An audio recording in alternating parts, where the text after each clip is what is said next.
أسألك يا من هو الله الذي نحمده ونصلي على رسوله الكريم اما بعد بسم الله الرحمن الرحيم اللهم صل على محمد وعلى آل محمد وبارك وسلم رب اشرح لي صدري ويسر لي امري واحلل عقدة من لساني يفقهوا قولي واجعل لي وزيرا من اهلي آمین یا رب العالمین۔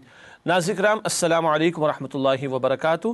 پروگرام تعلیمات قرآن اور اس سیریز میں آپ کو خوش آمدید کہتے ہیں۔ الحمدللہ قرآن حکیم کے ایک ایک پارے کے مضامین کا تجزیہ اور اہم آیات کا مطالعہ ہر نشست میں آپ کے سامنے پیش کرتے ہیں۔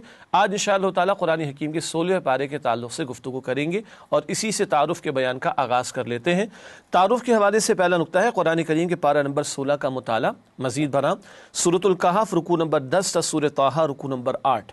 یہ رکوع ہیں جو سورہ کہف کے، پھر سورہ مریم اور پھر سورہ طٰہٰ بھی ہے جو 16ویں پارے میں شامل ہیں۔ آیات کا ذکر کرتے ہیں۔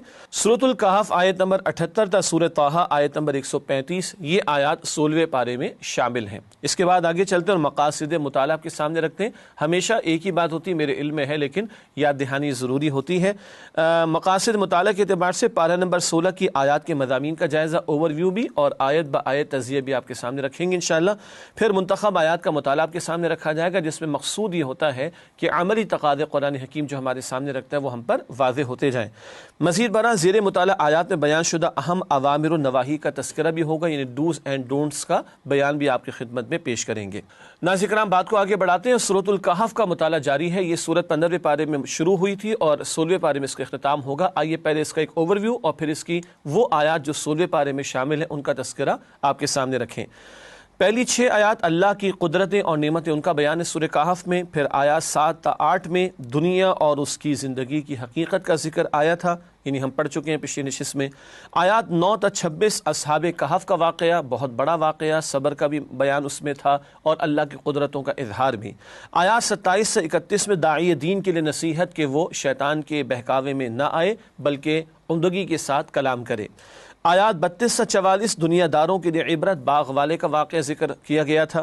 آیات 45 سے 46 دنیا کی زندگی کی حقیقت کہ یہ ختم اور فنا ہو جانے والی ہے۔ آیات 47 سے 49 احوال آخرت کا بیان کہ وہاں سب کچھ اعمال کے اعتبار سے پیش ہو جائے گا۔ آیات 50 سے 53 شیطان کی پیروی کرنے والوں کا انجام کہ وہ جہنم میں ہوں گے، اللہ ہم سب کی حفاظت فرمائے۔ آیات 54 تا 59 رسولوں کی تعلیمات سے پہلو تہی کا انجام، اس کا تذکرہ ہوا تھا۔ آیات 60 تا 82 حضرت موسیٰ علیہ السلام اور حضرت خضر علیہ السلام کا واقعہ، اس پر ہم نے گفتگو کر لی تھی، گو کہ تھوڑا سا حصہ اس واقعے کا وہ 16ویں پارے میں شامل ہے۔ آیات 83 تا 98 ذوالقرنین بادشاہ کا ذکر تذکرہ کریں گے انشاءاللہ۔ آیات 99 تا 101 ظاہر پرستوں کا انجام جو دنیا ہی کو مقصود بنائے بیٹھے ہیں، ان کے لیے آخرت میں کوئی وزن قائم نہیں ہوگا، بات کریں گے آگے انشاءاللہ۔ آیات 102 تا 106 دنیا داروں کا انجام۔ آیات 107 تا 108 آخرت کے طلبگاروں کا انجام، جنت الفردوس کا تذکرہ ہے ان کے لیے۔ اور آیات 109 تا 110 توحید باری تعالیٰ کا تذکرہ اس مقام پر آیا ہے۔ ناظرین کرام یہ تو اوور ویو تھا سورۃ الکہف کے مضامین کا جو پچھلی نشست میں بھی آپ کے سامنے پیش کیا گیا تھا۔ اب ہم یہ کریں گے کہ سورۃ الکہف کی وہ آیات جو 16ویں پارے میں شامل ہیں ان کا آیت با آیت آپ کے سامنے تجزیہ رکھیں گے۔ سب سے پہلے آیات 83 تا 84 ذوالقرنین کا تعارف، یہ اہم ایک اور واقعہ ہے جو سورہ کہف میں بیان ہوا۔ ذوالقرنین ایک بادشاہ گزرے، نیک بادشاہ گزرے، اور اللہ تعالیٰ نے ان کو عدل کرنے کی صلاحیت سے بھی نوازا، اور نیک بادشاہ تھے اور بہت بڑی سلطنت اللہ تعالیٰ نے ان کو عطا فرمائی۔ آگے مزید ذکر ہے۔ آیات 85 تا 91 ذوالقرنین کی 2 مہمات کا ذکر، ایک مشرق کی انتہا پر، ایک مغرب کی انتہا پر، اتنے طویل رقبے پر ایک نیک بندے کو اللہ سبحانہ و تعالیٰ نے حکومت عطا فرمائی تھی۔ آج لوگ کہتے ہیں کہ یہ مولوی لوگ یا یہ دین کی باتیں کرنے والے یہ کیا دنیا کو چلائیں گے، تو اللہ کا کلام بتا بھی رہا ہے ایسا ماضی میں بھی ہوا اور انشاءاللہ آئندہ بھی ہوگا۔ احادیث میں تفصیلات ہیں کہ قرب قیامت یعنی قیامت سے قبل ساری روئے ارضی پر اللہ کا دین غالب ہوگا انشاءاللہ۔ آیات 92 تا 98 ذوالقرنین کی تیسری مہم کا ذکر، یہ دنیا کی چھت کی طرف جو پہاڑی سلسلے ہیں، رشیا اور ترکی اور ان علاقوں میں جو یہ پہاڑی سلسلے، اس کو دنیا کی چھت کہا جاتا ہے، اس علاقے کی طرف ذوالقرنین کی مہم کا تذکرہ ہے۔ پھر آیات 99 تا 101 یأجوج مأجوج کا خروج، قرب قیامت کی ایک نشانی، قرآن میں تذکرہ ہے مختصراً، احادیث میں تفصیل آتی ہے کہ یہ بہت بڑے پیمانے پر زمین پر فساد بھی مچائیں گے اور بالآخر ایک وبا کے ذریعے ان کو ہلاک بھی کیا جائے گا، تفصیلات احادیث میں آتی ہیں۔ آیت 102 شرک کرنے والوں کا جھوٹا اعتماد کہ وہ دنیا ہی کو سب کچھ سمجھ بیٹھتے ہیں اور اللہ رب العالمین کی طرف توجہ نہیں کرتے، اور وہ رب العالمین کے بجائے جھوٹے معبودوں کو ہی نفع نقصان کا مالک سمجھ بیٹھتے ہیں، جو کہ ان کا گمان باطل ہے۔ پھر آیات 103 تا 106 سب سے زیادہ خسارے میں کون ہوگا، اس پر بعد میں بات کریں گے، وہ کہ جو دنیا ہی کو مقصود بنا کر اسی کا بندہ بن جائے۔ آیات 107 تا 108 جنت کی نعمتوں سے جی نہیں بھرے گا، اہل جنت وہاں سے کبھی نکلنا نہیں چاہیں گے، ایسی ہی تو جنت ہے جو اللہ نے اپنے نیک بندوں کے لیے تیار کی، اللہ ہمیں اس میں جگہ عطا فرمائے۔ آیت نمبر 109 اللہ کے کلمات کا شمار ناممکن ہے، اللہ کی عظمتیں، قدرتیں، احسانات، انعامات، ان کا احاطہ کرنا، شمار کرنا ممکن نہیں۔ اور آخر میں آیت نمبر 110 پیغمبر بھی اللہ تعالیٰ کی وحی کے تابع ہوتے ہیں، اللہ کے پیغمبر علیہ السلام سے کہلوایا گیا میں بھی ایک انسان ہوں، البتہ مجھ پر وحی آتی ہے۔ وہ اللہ کے پیغمبر ہیں، اللہ کے چنے ہوئے بندے ہوتے ہیں، اور البتہ وہ بھی اللہ کی وحی کے تابع ہوتے ہیں۔ ناظرین کرام، الحمدللہ سورہ کہف کی وہ آیات جو 16ویں پارے میں شامل، ان کا تجزیہ اور جائزہ آپ کے سامنے رکھا گیا۔ اب آئیے منتخب آیات کے متعلق ذیل میں سورہ کہف کی 3 آیات کا تذکرہ میں آپ کے سامنے رکھ دوں۔ بدترین خسارے میں کون؟ آیات 103، 104، 105 یہ اہم ترین مقام ہے پوری سورہ کہف میں۔ جو اصل موضوع تھا وہ مادہ پرستی کے رد پر تھا، دنیا پرستی کی مذمت پر تھا، اس کا یہاں پر اہم ترین بیان ارشاد ہوا۔ قل هل ننبئكم بالاخسرین اعمالا الذين ضل سعيهم في الحياة الدنيا وهم يحسبون أنهم يحسنون صنعا أولئك الذين كفروا بآيات ربهم ولقائه فحبطت أعمالهم فلا نقيم لهم يوم القيامة وزنا۔ ترجمہ، کہہ دیجئے کہ کیا ہم تمہیں بتائیں کہ اعمال کے لحاظ سے سب سے زیادہ خسارے میں کون ہیں؟ وہ لوگ کہ جن کی ساری محنت دنیا کی زندگی میں برباد ہو گئی اور وہ یہ سمجھتے رہے کہ وہ بہت اچھے کام کر رہے ہیں۔ یہ وہ لوگ ہیں جنہوں نے اپنے پروردگار کی آیتوں اور اس کی ملاقات سے انکار کیا تو ان کے اعمال ضائع ہو گئے، پس ہم قیامت کے دن ان کے لیے کچھ بھی وزن قائم نہیں کریں گے۔ خسارے میں سب سے بڑھ کر کون؟ جو دنیا کو مقصود بنا کر اس کا غلام اور بندہ بن جائے اور اپنے تئیں سمجھے کہ بہت اچھا کچھ کر رہا ہے اور اصل زندگی آخرت کو فراموش کر دے۔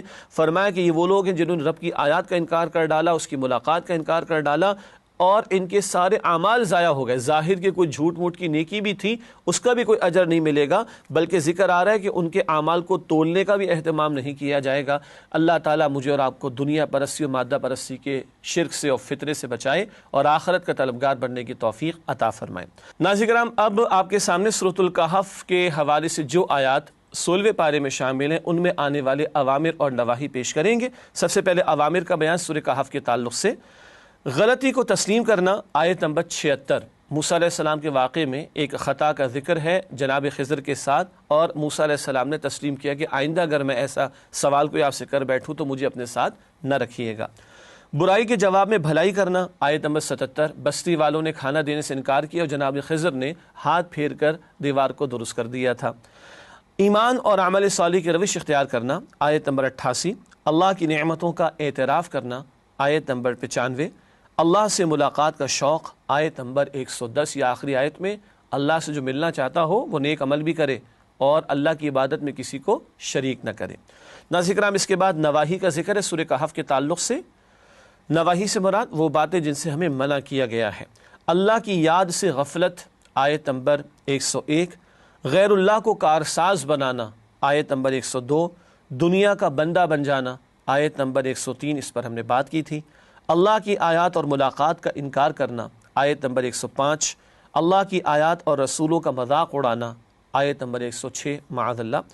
اللہ کی عبادت میں شرک کرنا، آیت نمبر 110۔ ناظرین کرام، سورۃ الکہف میں جو اوامر اور نواہی بیان ہوئے 16ویں پارے میں ان کا بیان ہوا مکمل۔ اس کے بعد سورہ مریم کا آغاز کریں گے، البتہ ہمیشہ کی طرح پہلے ربط سورت بیان ہوگا، پھر نئی سورت کا آغاز کریں گے۔ سورہ کہف کا اختتام ہوا اور سورہ مریم کا آغاز ہو رہا ہے، آئیے اس تعلق سے ربط سورت کو سمجھنے کی کوشش کرتے ہیں۔ سورۃ الکہف کے آغاز میں نبی کریم صلی اللہ علیہ وسلم پر نزول قرآن کا بیان تھا۔ سورہ مریم میں حضرت زکریا علیہ السلام پر نزول رحمت کا ذکر ہے، وہاں امام الانبیاء رسول اللہ علیہ السلام کا بیان، یہاں جناب زکریا علیہ السلام کا تذکرہ۔ مزید برآں سورۃ الکہف کی آخری آیات میں ایمان اور عمل صالح اختیار کرنے والوں کے لیے جنت الفردوس کا بیان تھا۔ سورہ مریم میں ایمان اور عمل صالح اختیار کرنے والوں کے لیے دلوں میں اللہ تعالیٰ کی طرف سے محبت پیدا کیے جانے کا ذکر ہے، یعنی ایمان اور نیک اعمال کے نتیجے میں کل جنت الفردوس عطا کیے جانے کا وعدہ ہے، تو آج دنیا میں بھی اللہ سبحانہ و تعالیٰ اس کے نتیجے میں ایسے بندے کے لیے محبت پیدا کر دیتے ہیں۔ سورۃ الکہف کی ابتدائی آیات میں نصارہ کے بھونڈے شرکیہ عقائد پر انہیں عذاب سے خبردار کیے جانے کا بیان تھا۔ سورہ مریم میں عقیدہ تثلیث کی تردید اور اثبات توحید کا موضوع ذکر کیا گیا ہے، یعنی دونوں صورتوں میں نصارہ کے غلط عقائد کی نفی کی گئی ہے۔ ناظرین کرام، اس کے بعد اب سورہ مریم کا آغاز کرتے ہیں، اور پہلے اس کے مضامین کا ایک اوور ویو اور اس کے بعد آیت با آیت تجزیہ آپ کے سامنے رکھیں گے انشاءاللہ۔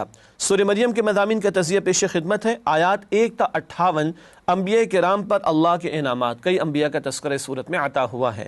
آیات 59 تا 63 برے اور اچھے لوگوں کا انجام جنت و جہنم کا تذکرہ ہے۔ آیات 64 تا 65 حضرت جبرائیل علیہ السلام کا نبی اکرم صلی اللہ علیہ وسلم سے خطاب ہے۔ آپ صلی اللہ علیہ وسلم کی چاہت تھی کہ بھئی تم بار بار کیوں نہیں آتے، تو جبرائیل فرماتے ہیں، عرض کرتے ہیں، اللہ کے حکم کے بغیر ہم بھی نازل نہیں ہو سکتے۔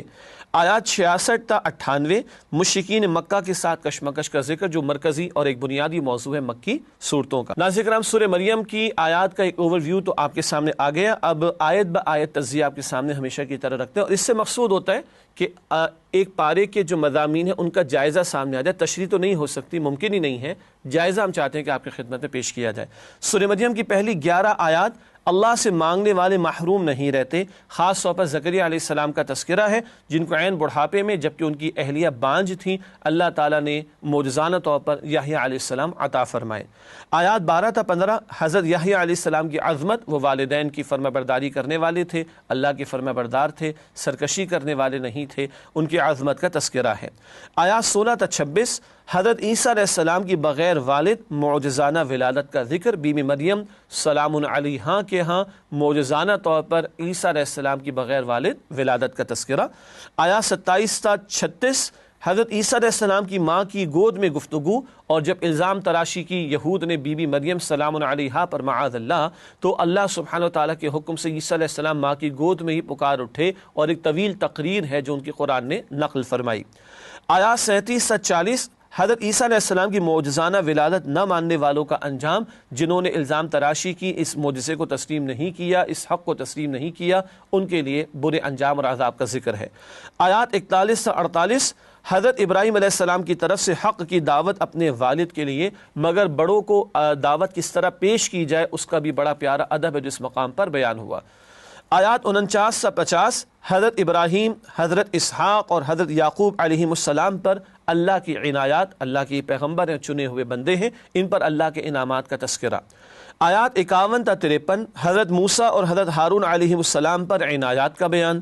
آیات 54 تا 55 حضرت اسماعیل علیہ السلام کی تحسین، خود بھی نیکی پر کاربند تھے، گھر والوں کو بھی حکم دیتے تھے، بات کریں گے اس پر آگے انشاءاللہ۔ آیات 56 تا 57 حضرت ادریس علیہ السلام کا مقام خاص، بلند مرتبہ اللہ نے ان کو عطا فرمایا، اس کا ذکر ہے۔ انبیاء کرام کی رقت قلبی کا بیان، جب اللہ کا ذکر ہوتا ہے ان کے دل کانپ اٹھتے اور آنکھوں سے آنسو جاری ہو جاتے ہیں۔ آیت نمبر 59 نالائق امتیوں کا طرز عمل کہ وہ نماز کو ضائع کرتے ہیں اور خواہشات نفس کی پیروی میں لگ جاتے ہیں۔ آیات 60 تا 63 صالح امتیوں کا حسین انجام، نیک لوگ جو پیغمبروں کی اتباع کرتے رہے ان کے حسین انجام کا ذکر۔ آیات 64 تا 65 نبی اکرم صلی اللہ علیہ وسلم کی قرآن کریم سے محبت، اور آپ انتظار میں رہتے تھے کہ بار بار اللہ کی طرف سے جبرائیل آئیں، بار بار اللہ کی وحی لے کر آئیں۔ آیات 66 تا 72 کیا مرنے کے بعد انسان کو دوبارہ زندہ کیا جائے گا، مشرکین کے سوالات اور اعتراضات کا تذکرہ اور جواب بھی دیا گیا۔ آیات 73 تا 76 کیا مال و دولت والے آخرت میں بھی نوازے جائیں گے۔ ایک مشرک تھا عاص بن وائل، اس نے خباب بن ارت رضی اللہ تعالی عنہ کا پیسہ ہڑپ کر لیا، واپس نہیں دیتا تھا، کہنے لگا آخرت میں میں دوں گا تجھے معاذ اللہ۔ تو ایسے لوگوں کے تعلق سے بتایا جا رہا ہے کیا ان کو آخرت میں کچھ دیا جائے گا؟ قطعاً نہیں۔ آیات 77 تا 80 کیا مال و اولاد کی کثرت اللہ کی رضا کی علامت ہے؟ مشرکین کہتے تھے ہمارے پاس اولاد کی بھی کثرت اور مال کی بھی کثرت، جتھے بھی ہیں، جماعت بھی بڑی ہے، اور مسلمانوں کے ہاں تو تھوڑے ہی سے لوگ ہیں، اس کا تذکرہ اس مقام پر ہوا۔ آیات 81 تا 82 جن پر تکیہ تھا وہی پتے ہوا دینے لگے، کیا مطلب؟ مشرکین جھوٹے معبود سے توقعات رکھتے ہیں اور یہ جھوٹے معبود بیچاروں کے کچھ کام نہیں آ سکتے۔ آیات 83 تا 87 روز قیامت کا حال، کیا انجام ہوگا، کیا کیفیت ہوگی مجرمین کی، اس کا تذکرہ ہے۔ آیات 88 تا 95 بدترین شرک، کسی کو اللہ کی اولاد قرار دینا، جیسے کہ اہل کتاب نے بھی کیا اور مشرکین نے فرشتوں کو اللہ کی بیٹیاں قرار دیا، معاذ اللہ۔ اس پر سخت الفاظ اللہ نے اس مقام پر بیان فرمائے۔ آیت نمبر 96 نیک لوگوں کے لیے دنیا میں انعام، یہاں بھی اللہ کی رحمتیں عطا ہوتی ہیں، البتہ اصل تو آخرت ہی میں برکات اور نعمتیں عطا ہوں گی۔ آیت نمبر 97 تبلیغ کا عمل قرآن کے ذریعے کرنا چاہیے، بشارت بھی قرآن سے، انذار بھی قرآن سے کیا جائے۔ انذار کا مطلب اللہ کے عذاب سے خبردار کرنا۔ اور آخری آیت سورہ مریم کی ہے، آیت نمبر 98 دنیا میں دوبارہ آ کر گناہوں کی تلافی نہیں ہو سکتی، ایک ہی موقع اللہ نے دیا، اس سے فائدہ اٹھا کر کل کی ہمیشہ کی زندگی کی تیاری کرنی چاہیے۔ ناظرین کرام، الحمدللہ سورہ مریم کی آیات کا بھی تجزیہ اور جائزہ آپ کے سامنے پیش کیا گیا۔ اب چلتے ہیں سورہ مریم کی منتخب آیات کے مطالعے کی طرف۔ سب سے پہلے آیت نمبر 55 کا ہم نے انتخاب کیا ہے، گھر والوں کو خیر کی تلقین۔ ارشاد ہوا وَكَانَ يَأْمُرُ أَهْلَهُ بِالصَّلَاةِ وَالزَّكَاةِ وَكَانَ عِندَ رَبِّهِ مَرْضِيًّا، اور وہ اسماعیل علیہ السلام اپنے گھر والوں کو نماز اور زکوٰۃ کا حکم دیتے تھے اور اپنے پروردگار کے ہاں پسندیدہ و برگزیدہ تھے۔ اسماعیل علیہ السلام کا ذکر ہے، گھر والوں کو نماز کا اور زکوٰۃ کا حکم دیتے تھے۔ ہمیں بھی حکم ہے، حدیث شریف ہے، اللہ کے رسول علیہ السلام نے فرمایا، ابو داؤد شریف میں روایت، 7 سال کا ہو جائے بچہ نماز کی تلقین کرو، 10 سال کا ہو جائے تو سختی کرو، تاکہ بالغ ہو تو نماز کا پابند ہو چکا ہو۔ گھر والوں کی ہم باقی حاجات کی تو فکر کرتے ہیں، مادی ضروریات کی فکر کرتے ہیں، اس سے بڑھ کر ان کی روحانی ضروریات اور آخرت کی فکر کرنی چاہیے۔ قرآن نے کہا گھر کے سربراہ کو، اور ایمان والوں سے خطاب ہوا سورہ تحریم کی آیت نمبر 6 میں، قوا انفسکم واہلیکم نارا، اے ایمان والو اپنے آپ کو اور اپنے گھر والوں کو جہنم کی آگ سے بچاؤ۔ جیسے صبح اندھیرے میں بچوں کو اسکول کے لیے تیار کر سکتے ہیں تو ان کو نماز کی بھی ترغیب دلائی جا سکتی ہے۔ اللہ ہمیں توفیق عطا فرمائے۔ اگلی آیت ہے سورہ مریم کی آیت نمبر 59 نماز کا ضیاع اور خواہشات کی پیروی۔ ارشاد ہوا فَخَلَفَ مِن بَعْدِهِمْ خَلْفٌ أَضَاعُوا الصَّلَاةَ وَاتَّبَعُوا الشَّهَوَاتِ فَسَوْفَ يَلْقَوْنَ غَيًّا۔ ترجمہ، پھر ان کے بعد چند ناخلف ان کے جانشین ہوئے جنہوں نے نماز کو چھوڑ دیا، گویا اسے ضائع کر دیا، اور خواہشات نفسانی کے پیچھے لگ گئے، سو ان قریب ان کو گمراہی کی سزا ملے گی۔ یہ ہے آیت نمبر 59 سورہ مریم کی۔ قوموں میں جب بگاڑ آتا ہے، یعنی امتوں میں جب بگاڑ آتا ہے تو سب سے پہلے نماز ضائع ہونا شروع ہوتی ہے اور نفسانی خواہشات کی پیروی ہوتی ہے۔ اب مجھے کچھ کہنے کی ضرورت نہیں ہے، آج امت مسلمہ کی کتنی فیصد آبادی ہے جو 5 وقت کی نماز باقاعدہ وقت پر ادا کرتی ہے، یہ بہت بڑا سوالیہ نشان ہے۔ حدیث میں ذکر ہے کہ جس نے جان بوجھ کر نماز ترک کر دی وہ کفر کر چکا، عملاً کفر ہے۔ یہ جامع ترمذی کی روایت۔ حدیث میں ہے کہ بندے کے اسلام اور کفر کے درمیان نماز کا فصل ہے، مراد نماز ہے تو اسلام کی طرف ہے، نماز نہیں تو جا رہا ہے کفر کی طرف۔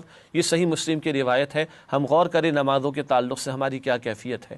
اگلی آیت، آیت نمبر 95 روز قیامت ہر شخص کی تنہا پیشی۔ ارشاد ہوا وَكُلُّهُمْ آتِهِ يَوْمَ الْقِيَامَةِ فَرْدًا۔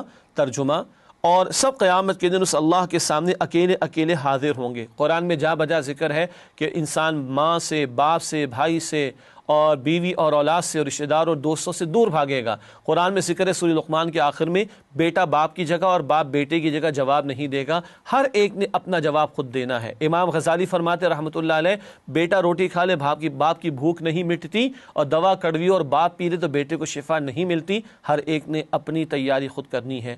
کیا میں اور آپ مرنے کو تیار ہیں اور کل کی جواب دہی کے لیے تیار ہیں؟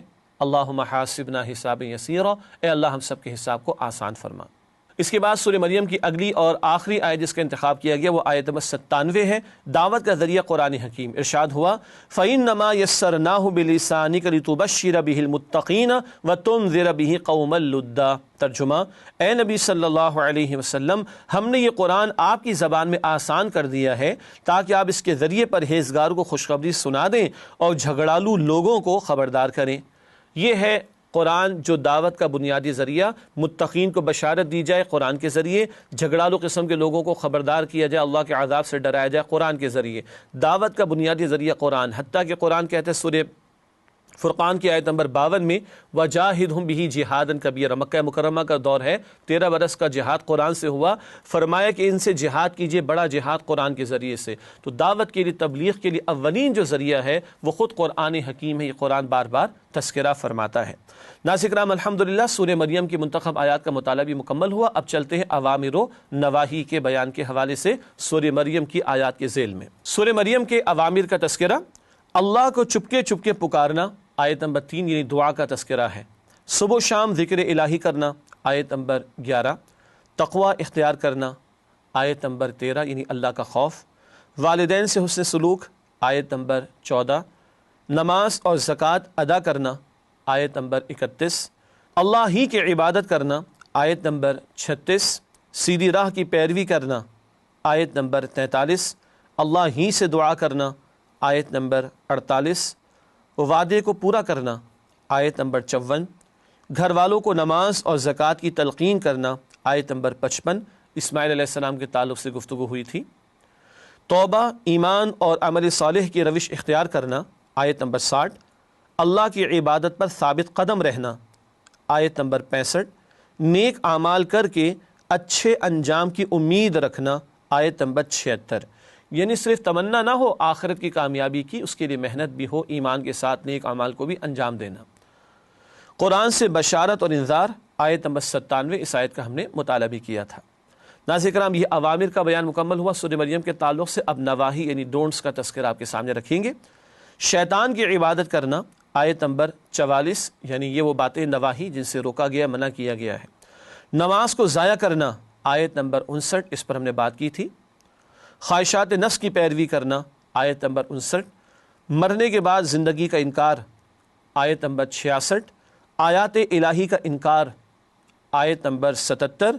اللہ کی اولاد قرار دینا، آیت نمبر 88۔ معاذ اللہ، یہ مشرکین نے بھی کیا اور نصارہ اور اہل کتاب میں سے یہود نے بھی حرکت کی، اللہ تعالی حفاظت فرمائے۔ ناظرین کرام، الحمدللہ سورہ مریم کے اوامر و نواہی کا بیان بھی مکمل ہوا۔ اگلی سورت کا آغاز کرنے سے قبل ایک وقفہ لیتے اور انشاءاللہ آپ سے ملاقات کرتے اس وقفے کے بعد۔ امید آپ ہمارے ساتھ رہیں گے۔ السلام علیکم ورحمۃ اللہ وبرکاتہ۔ السلام علیکم ورحمۃ اللہ وبرکاتہ۔ ناظرین کرام، پروگرام تعلیمات قرآن میں آپ کو اور اس سیریز میں آپ کو خوش آمدید کہتے ہیں۔ آج ہم 16ویں پارے کے تعلق سے گفتگو کر رہے۔ وقفے سے پہلے سورہ مریم کا بیان کسی درجے میں ہوا تھا مکمل۔ اگلی سورت کا آغاز کریں گے جو کہ سورہ طٰہٰ ہے۔ البتہ ہمیشہ کی طرح پہلے ربط سورت آپ کے سامنے بیان کر کے پھر نئی سورت کا آغاز ہوگا۔ سورہ مریم اور سورہ طٰہٰ کے درمیان جو ربط ہے اس کے حوالے سے چند باتیں۔ سورہ مریم میں نصارہ کی رہنمائی کے لیے حضرت عیسیٰ علیہ السلام کا ذکر تفصیل سے کیا گیا تھا۔ سورہ طٰہٰ میں یہود کی رہنمائی کے لیے حضرت موسیٰ علیہ السلام کا ذکر تفصیل سے کیا گیا ہے۔ تو ایک طرف نصارہ کے لیے رہنمائی عیسیٰ علیہ السلام کے بیان سے اور دوسری طرف یہود کے لیے رہنمائی موسیٰ علیہ السلام کے تذکرے سے۔ مزید برآں دونوں صورتوں کا آغاز حروف مقطعات سے ہوتا ہے اور دونوں کے اختتام پر قرآن کریم کا ذکر ہے۔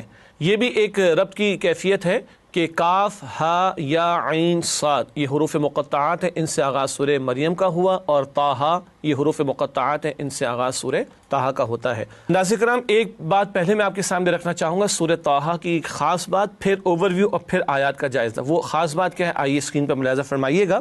سورہ طٰہٰ میں حضرت موسیٰ علیہ السلام کی حیات مبارکہ کے 3 ادوار کا بیان۔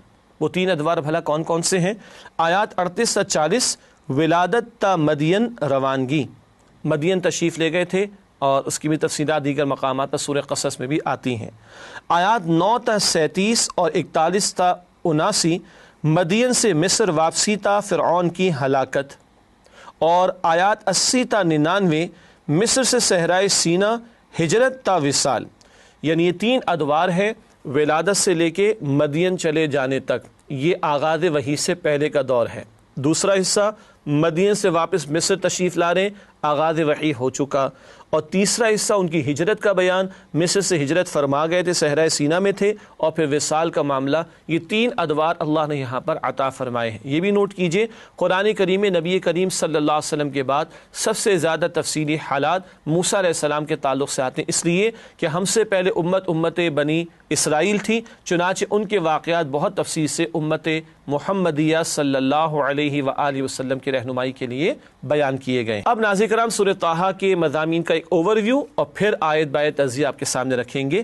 پہلی 8 آیات پرشکوہ تمہید ہے، اللہ تعالیٰ کی عظمت اور جلال کا بیان کر کے سورت کا آغاز ہوا ہے۔ آیات 9 تا 99 حضرت موسیٰ علیہ السلام کی داستان حیات اور ان کے 3 ادوار کا ذکر پہلے ہو چکا۔ آیات 100 تا 112 احوال قیامت، قیامت کے مناظر کا ذکر ہے۔ آیات 113 تا 114 عظمت قرآن کا ذکر ہے۔ آیات 115 تا 123 قصہ آدم و ابلیس کا تذکرہ آیا ہے۔ آیات 124 سے 128 قرآن سے غفلت کا حسرت ناک انجام، اس پر ہم آخر میں بات بھی کریں گے انشاءاللہ منتخب آیات میں۔ آیات 129 سے 135 مشرکین مکہ کے ساتھ کشمکش، جو ایک عمومی موضوع ہے مکی صورتوں کا۔ یہ ہے وہ مضامین ایک اوور ویو کے طور پر جو ہمارے سامنے آئے، جو سورہ طٰہٰ میں آئے ہیں۔ اب آئیے ان کی آیات کا تجزیہ کرتے ہیں۔ 135 آیات ہیں سورہ طٰہٰ کی، ان کا تجزیہ آپ کے سامنے رکھیں گے انشاءاللہ۔ سب سے پہلی 4 آیات عظمت قرآن کا بیان، اللہ رب العالمین نے قرآن رسالت مآب صلی اللہ علیہ وسلم کو عطا فرمایا، اس قرآن کی شان اور عظمت کا تذکرہ۔ پھر آیات 5 تا 8 عظمت باری تعالی، زمین و آسمان کا پیدا کرنے والا بھی، وہ آسمان کی بلندیوں میں کیا کچھ ہے اور زمین کی تہ میں کیا کچھ ہے، سب کچھ اللہ کے علم میں ہے۔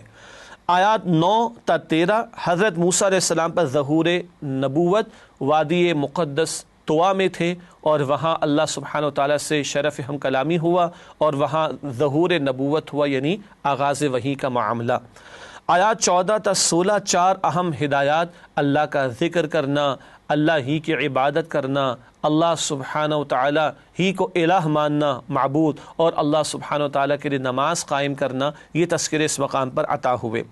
آیات 17 تا 24 حضرت موسیٰ علیہ السلام کے 2 اہم معجزات، ید بیضا چمکتا ہوا ہاتھ اور وہ عصا جس سے بہت سارے وہ کام لیتے تھے، 2 اژدہا بھی بن جایا کرتا تھا وہ عصا، یہ 2 معجزات، ان کا ظہور بھی اس مقام پر ہوا اور یہ دونوں معجزات موسیٰ علیہ السلام کو عطا کیے گئے۔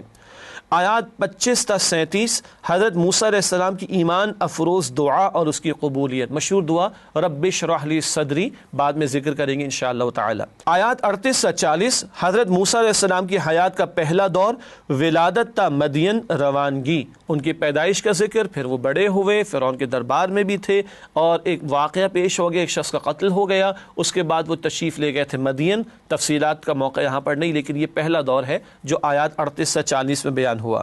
آیات 41 سے 56 فرعون کے سامنے دعوت حق، وقت کا ظالم و جابر بادشاہ ہے مگر اس کے سامنے بھی کلمہ حق جا کر پیش کرتے ہیں موسیٰ علیہ السلام۔ یہیں سے یہ جان لیجئے کہ پیغمبروں کی دعوت انقلابی دعوت ہوتی ہے، وقت کے ایوانوں اور حکمرانوں کو بھی خطاب کرتے ہیں، اور موسیٰ علیہ السلام کو تو خاص طور پہ فرعون کی طرف بھی بھیجا گیا تھا۔ اذهب الى فرعون انه طغى، سورہ نازعات آخری پارے میں ہے کہ موسیٰ جائیے فرعون کی طرف، وہ سرکشی کی طرف آ گیا ہے، سرکشی پر اتر آیا ہے۔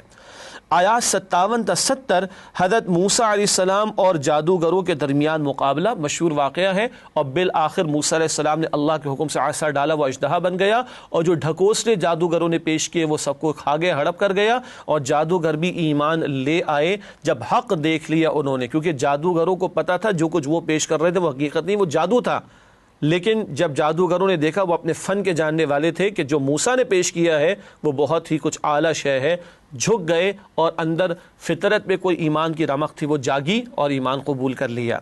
آیات 71 تا 76 جادوگروں کی استقامت، یہ دیکھ کر کہ ایمان کا اعلان کر دیا جادوگروں نے، فرعون کی تو سٹی گم ہو گئی، وہ تشدد پر اتر آیا، کہنے لگا قتل کر دوں گا اور سولی چڑھا دوں گا، تو جادوگروں نے کہا کہ جو تو چاہے کر لے، اللہ ہی ہمارا رب ہے، تو دنیا میں کچھ فیصلہ کر سکتا ہے، اصل تو آخرت کا معاملہ۔ یہ بڑا دلچسپ اور عجیب اور خوبصورت واقعہ ہے جس کو تفصیل سے ہمیں پڑھنا چاہیے۔ آیات 77 تا 79 فرعون کی ہلاکت، وہ غرق کیا گیا، اس کا تذکرہ۔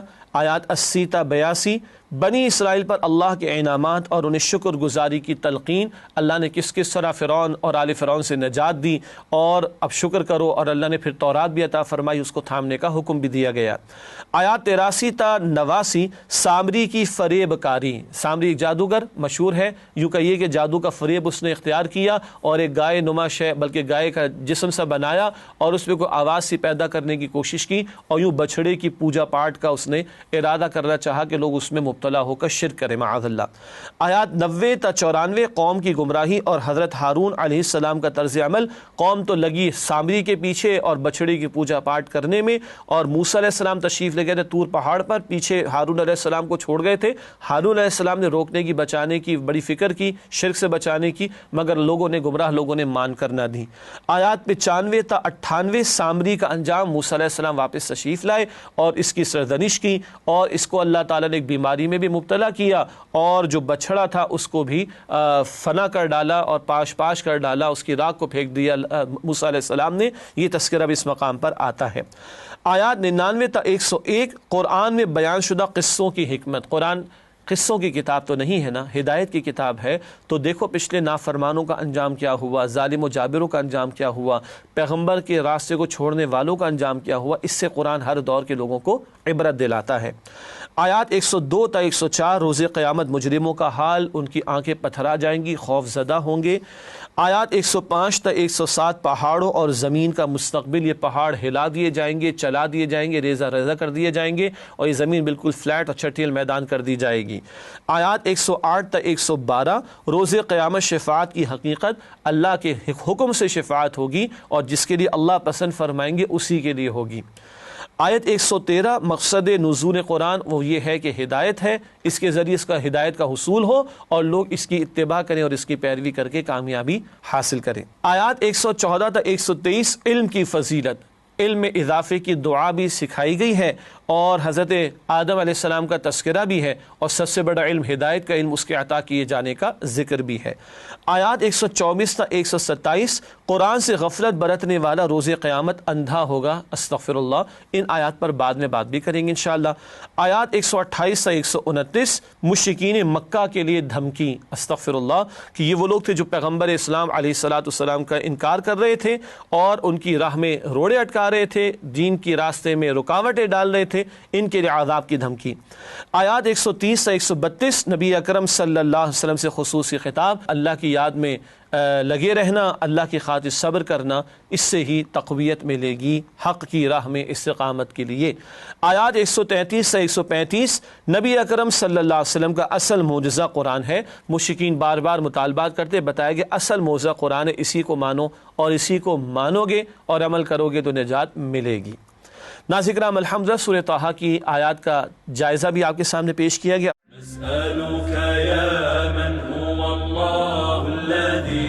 چلتے ہیں سورہ طٰہٰ کی منتخب آیات کے مطالعے کی طرف۔ سب سے پہلے آیت نمبر 14 کا ہم نے انتخاب کیا ہے اس حوالے سے۔ نماز اور یاد الہی، سورہ طٰہٰ آیت نمبر 14۔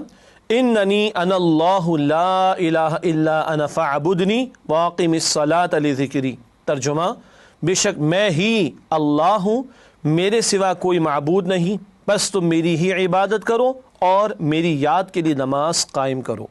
اس آیت میں 5 مرتبہ اللہ نے میں کا ذکر کیا۔ اننی، بے شک میں، انا اللہ، میں اللہ ہوں، لا الہ الا انا، اللہ فرماتے میرے سوا کوئی معبود نہیں، فاعبدنی، میری عبادت کرو، واقم الصلاۃ لذکری، اور میری یاد کے لیے نماز قائم کرو۔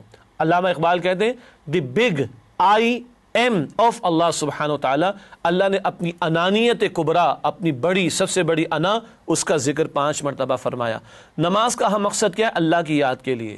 سرکشی نے کر دیے دھندلے نقوش بندگی، آؤ سجدے میں گریں لوح جبی تازہ کرے۔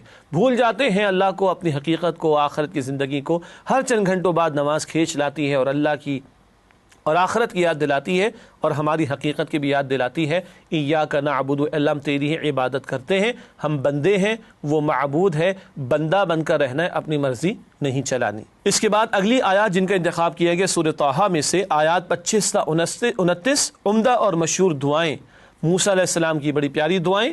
قال رب اشرح لي صدري ويسر لي امري واحلل عقدة من لساني يفقهوا قولي واجعل لي وزيرا من اهلي۔ ترجمہ، موسیٰ علیہ السلام نے عرض کی، اے میرے پروردگار، اس کام کے لیے میرا سینہ کھول دے اور میرا کام آسان کر دے اور میری زبان کی گرہ کھول دے تاکہ وہ بات سمجھ سکیں، اور میرے گھر والوں میں سے ایک کو میرا وزیر یعنی مددگار مقرر فرما دے۔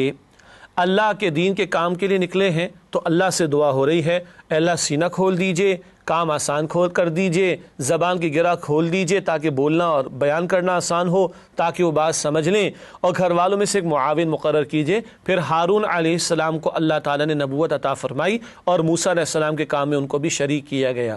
یہ دعا بڑی پیاری، بلکہ یہ دعائیں بڑی پیاری حفظ کرنے والے بچوں اور بچیوں کو بھی سکھائی جاتی ہے، جو دین کی دعوت کا کام کرنے والے ہوں، تبلیغ کا کام کرنے والے ہوں، تدریس کا کام کرنے والے ہوں، تعلیم کا کام کرنے والے ہوں، ان کو بھی ان دعاؤں کو اپنے معمولات میں شامل رکھنا چاہیے۔ اگلی آیات سورہ طٰہٰ کی آیات 70 تا 73، تشدد بمقابلہ ایمان۔ ایک طرف فرعون ہے جو جادوگروں کے ایمان لانے پر تشدد پر اتر آیا، اور دوسری طرف ابھی ایمان لانے والے جادوگر جو اب صاحب ایمان ہیں ان کی استقامت کا ذکر ہے۔ ارشاد ہو رہا ہے فَأُلْقِيَ السَّحَرَةُ سُجَّدًا قَالُوا آمَنَّا بِرَبِّ هَارُونَ وَمُوسَىٰ قَالَ آمَنْتُمْ لَهُ قَبْلَ أَنْ آذَنَ لَكُمْ إِنَّهُ لَكَبِيرُكُمُ الَّذِي عَلَّمَكُمُ السِّحْرَ فَلَأُقَطِّعَنَّ أَيْدِيَكُمْ وَأَرْجُلَكُم مِّنْ خِلَافٍ وَلَأُصَلِّبَنَّكُمْ فِي جُذُوعِ النَّخْلِ وَلَتَعْلَمُنَّ أَيُّنَا أَشَدُّ عَذَابًا وَأَبْقَىٰ قالوا لن نؤثرك على ما جاءنا من البينات والذي فطرنا فاقض ما أنت قاض إنما تقضي هذه الحياة الدنيا إنا آمنا بربنا ليغفر لنا خطايانا وما أكرهتنا عليه من السحر والله خير وأبقى۔ ترجمہ کرتے ہیں ان آیات کا ارشاد ہوا تو جادوگر سجدے میں گر پڑے اور کہنے لگے کہ ہم موسیٰ اور ہارون کے پروردگار پر ایمان لائیں۔ فرعون بولا کہ کیا تم میری اجازت سے پہلے ہی اس پر ایمان لے آئے؟